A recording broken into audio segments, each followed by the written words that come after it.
আজকে নতুন দিনের একটা নতুন ব্লগে তোমাদের সকলকে অনেক অনেক স্বাগত আর অনেক অনেক ভালোবাসা। নিশ্চয়ই তোমরা সকলেই খুব ভালো আছো আর আমরাও কিন্তু বেশ ভালো আছি। তো এখন সকাল 7:45 মতো বাজে, এসেছি সকালে ব্রেকফাস্টটা বানাতে।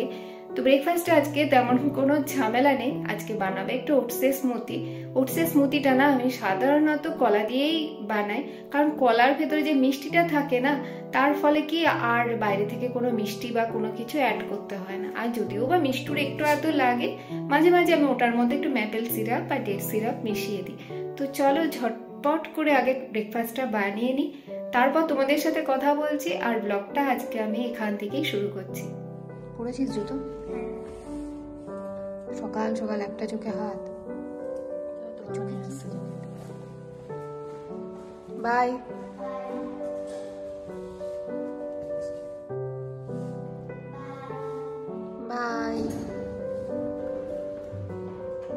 মিষ্টুরা যখন সকালবেলা স্কুলের জন্য বেরোয় তখন কিন্তু এখানকার টেম্পারেচারটা বেশ কম থাকে। এখন জ্যাকেট সোয়েটার দুটোই লাগে, কিন্তু আসার সময় এগুলোই আবার বাড়তি হয়ে যায়।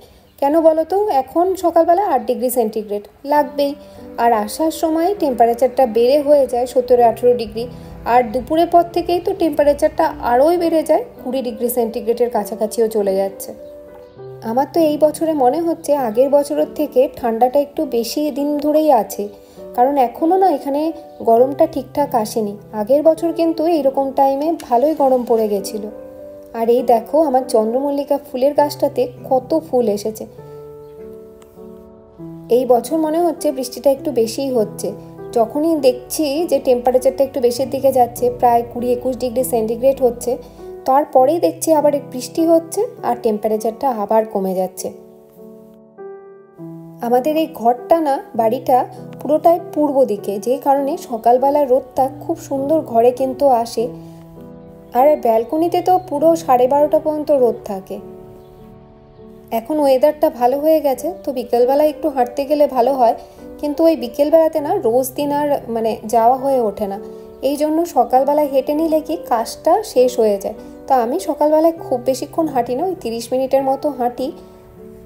তবে বিকেলবেলার থেকেও না, যদি সকালবেলায় মর্নিং ওয়াকটা করা যেত তাহলে বেশ ভালো হতো, কিন্তু সকালবেলায় গেলে আমাকে একা একা যেতে হবে, আর একা যেতে না বাইরে বেরোতে আমার একদমই ভালো লাগে না। হাঁটার পরে একটুখানি বসলাম, বসার পরে এই কাজগুলো সারতে হবে। বেশিক্ষণ তো বসে থাকলে আবার ওই দিকটাতে অনেকটা লেট হয়ে যায়, সব কাজগুলো তো একাই সারতে হবে। এই ঘরে বেডশিটটা আজকে চেঞ্জ করে রাখবো, কারণ এখন না বেশ ভালোই রোদ দিচ্ছে। তো রোদ থাকতে থাকতে এগুলো কেচে রাখলে বেশ ভালো হয়। কবে আবার বৃষ্টি স্টার্ট হয়ে যাবে তার তো কোনো ঠিক নেই। আমাদের এই সোফা কাম বেডটায়, এই ঘরটাতে এতটা জায়গা জুড়ে থাকে যে আমরা একটা সোফা কিনলেও এটা রাখার আর জায়গা হচ্ছে না। তো এখন এটা বড় মুশকিল হয়ে গেছে। এটা কেনার সময় না বুঝতে পারিনি যে এতটা বড় আসবে। যখন এসেছে তখন তারপরে যখন দেখলাম, কিন্তু এটা রিটার্ন করাটা এতটাই ঝামেলা ছিল, এত বড় একটা জিনিস কী করে নিয়ে যাব, এইসব ভাবার চক্করেই তখন আর এটা রিটার্ন করা হয়নি। আর তখন এখানে নতুন নতুন এসেছিলাম, এত দোকান চিনতামও না। তো অনলাইনেই বসে বসে, আমাদের ওখানে যেমন আমরা অনলাইনে সমস্ত জিনিস কিনতাম, এখানে এসেও সেই রকম অ্যামাজনে অনলাইনে দেখে দেখে এগুলোর অর্ডার দিয়ে দিয়েছিলাম। আর সত্যি বলতে তখন জানতাম না যে এখানে রিটার্ন করাটা এতটা প্রবলেম। ভেবেছিলাম কিনে নিই, যদি পছন্দ না হয়, লেখাই ছিল ওখানে রিটার্ন করা। যখন রিটার্ন এটা আমরা করতে যাব তখন দেখি যে আমাদেরকে গিয়ে পোস্ট অফিসে বা অন্য যেখানে এখানে আছে পোস্ট বক্সগুলো, সেখানে গিয়ে রিটার্ন করতে হবে। সেই দেখে তো আমাদের মাথায় হাত, বাবা এত বড় জিনিস কি করে নিয়ে যাব, তার জন্য তো আবার গাড়ি ভাড়া করতে হবে। তো এইসব ভেবে তখন আর এটাকে রিটার্ন করা হয়নি। তারপরে ভাবলাম যে মিষ্টুও তো বড় হচ্ছে, ওর তো একটা বেডের দরকার আছেই, তো মিষ্টুর বেড হিসাবেই এটা কাজে লেগে যাবে। কিন্তু এখন প্রবলেম হয়ে গেছে, একটা সোফা কিনলে এটা রাখার আর জায়গা হচ্ছে না। এই জন্য আমরা এখানে একটা সোফাও কিনতে পারছি না। এদিকে তো এটা গোছানো হয়ে গেছে, এবার যাব বেডরুমটা একটু গোছাতে। বেডরুমটা গুছিয়ে নিয়ে ঘরগুলো তো ভ্যাকুম করতেই হবে, আর এই ভ্যাকুম করে ঘরটা মোছা কিন্তু আমার প্রত্যেক দিনের কাজ আর কি। তো যাই হোক, সকালের এই কাজগুলো কমপ্লিট করে নিই, তারপরে ব্রেকফাস্টটা করেই যাব হচ্ছে স্নান করতে।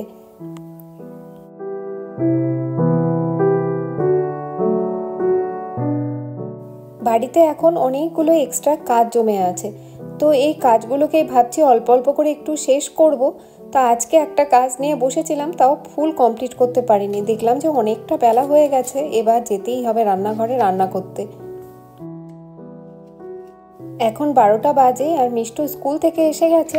মিষ্টুর সাথে আবার মিষ্টুর বন্ধুটাও এসেছে, তো দুজনে মিলে এখন খেলছে। আমি বললাম আজকে তুমি আমাদের এখানেই লাঞ্চ করো। তো যেমনি শুনেছে যে আমরা আজকে বাড়িতে চিকেন বানাচ্ছি, ও বলল না না, আজকে আমরা লাঞ্চ করব না, আজকে আমি বাড়িতে গিয়েই লাঞ্চ করব। তো ওর জন্য আমি একটুখানি আলু বয়েল করতে দিয়েছি। ওই আলু বয়েলটা হয়ে গেলে ওকে একটুখানি ফ্রাই করে দেব, আর এদিকে আমি চিকেনটাও রান্না করার জোগাড়টা করে নিচ্ছি।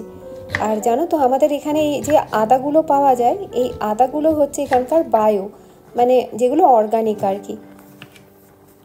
আর এই আদাগুলোর এখানে দাম হচ্ছে ওই 7 ইউরোর মতো পার কিলো।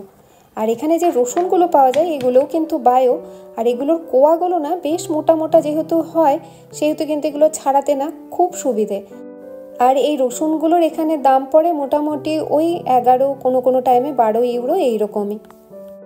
এখানে এই পেঁয়াজগুলোর সাইজও কিন্তু বেশ বড় বড় হয়।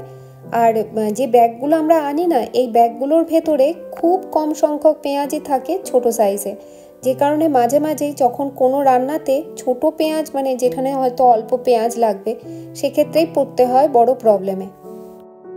আর তোমাদেরকে তো আগেই দেখিয়েছিলাম এখানে 2-3 ধরনের পেঁয়াজ পাওয়া যায়। আমরা কখনো কখনো সাদাটাও খাই, কখনো কখনো লালটাও খাই। আজকে চিকেনটা একটুখানি অন্যভাবে বানাবো, তো এই জন্য এদিকে কড়াইটাতে আমি নুন, হলুদ আর একটু দই দিয়ে প্রথমে মাংসটাকে একটু কষিয়ে নেব। আর এদিকে ফ্রাইং প্যানটার ভেতরে আমি দিয়েছি একটুখানি পেঁয়াজ, আদা, রসুন, টমেটো আর লঙ্কা, এগুলোকে ভালো করে ভেজে নিয়েছি। এবার এটাকে ঠান্ডা করে নিয়ে একটা পেস্ট বানিয়ে নেব। ওদিকে ওই মশলাটা ঠান্ডা হোক, আর এদিকে মাংসটাকে আমি শিফট করে দিলাম। আর দেখি মিষ্টুরা কি চিৎকার করছে, দেখি ওরা কি করছে।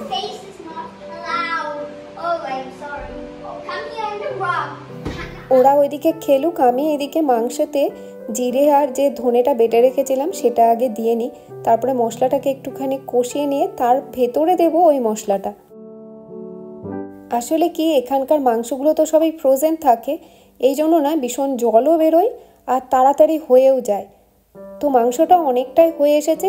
এইবার যে মানে পেস্টটা, পেঁয়াজ, আদা, রসুনের যে পেস্টটা করে রেখেছিলাম, ভেজে রেখেছিলাম, সেটা দিয়ে এটাকে ভালো করে মিশিয়ে নেব। মাংসটা প্রায় অনেকটাই হয়েই এসেছে, আর বেশিক্ষণ লাগবে না টাইম। এটা একটু ঢাকা দিয়ে হোক, আর এইদিকে একটুখানি মিষ্টুদের খেলা দেখি।